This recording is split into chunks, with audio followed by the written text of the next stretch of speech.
This is season 1 recap of Healing the Mind and Empowering the Soul podcast.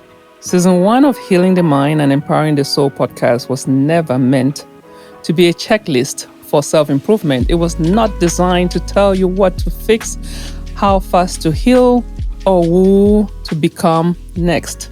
It was designed to tell the truth. Across 10 episodes, we did not move linearly. We moved honestly through identity, boundaries, grief, survivor, longing, restlessness, and finally staying.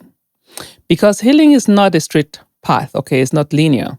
It is a process of unlearning what once kept you alive and learning what can now keep you well. In the early episodes of this season, we began with awareness, with naming, with permission to see yourself clearly without condemnation. Many of you were introduced to language you had never been given.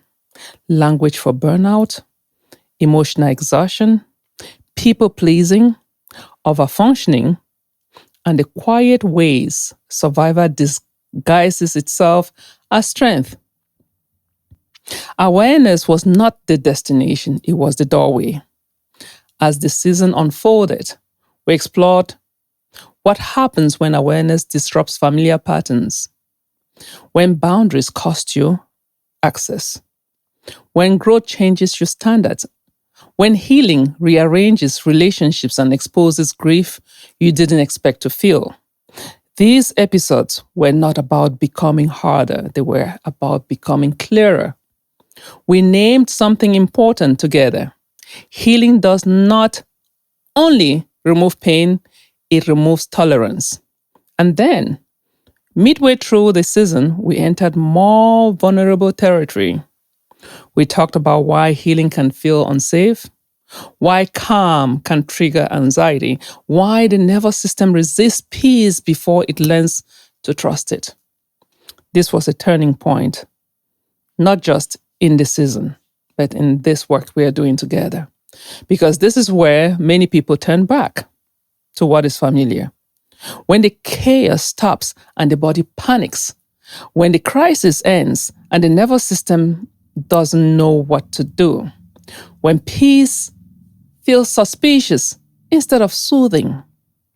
In episode 8 and 9, those episodes took us deeper into this reality. We talked about why we miss what hurt us, why trauma bonds pull us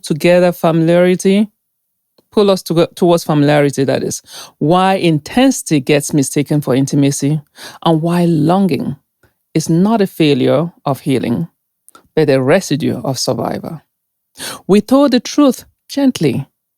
Missing what hurt you does not mean you belong there. It means your body learned connections through pain, and learning a new language does take time.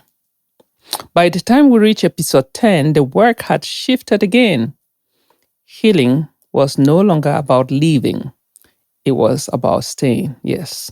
Staying in calm, staying in consistency, staying when there was nothing to fix, no one to rescue, no urgency to justify your worth.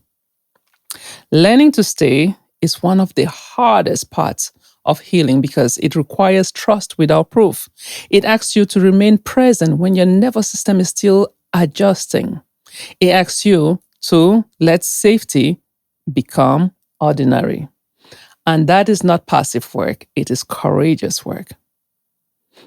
So if you've come this far, I laud your effort for doing the work. Looking back at season 1, as a whole, a clear pattern emerges. Healing did not ask you to become someone new. It asked you to return to your body, to your boundaries, to your truth, and eventually to peace. Not the dramatic kind of peace, the quiet kind, the kind that doesn't announce itself, the kind that feels boring before it feels nourishing. If you have listened through this season and felt seen, unsettled, relieved, or challenged, You did not imagine that. This work was meant to meet you where you are, not where you pretend to be. And if some episodes landed harder than others, that matters too. Healing reveals itself in layers. What you weren't ready for in episode 2 may feel obvious now. What felt confronting in episode 8 may feel clarifying by episode 10. Nothing was wasted. Season 1 was not about mastering healing. It was about understanding it clinically, emotionally, and spiritually without shame. So as we close this season, I want to leave you with this. Healing did not ask you to rush. It did not ask you to perform. It did not ask you to erase your past. It asked you to notice, to pause, and to stay, and to trust that process, once unfamiliar, can become home. Thank you for walking through season 1 with me. Thank you for listening honestly. And thank you for doing work that cannot always be seen, but can always be felt.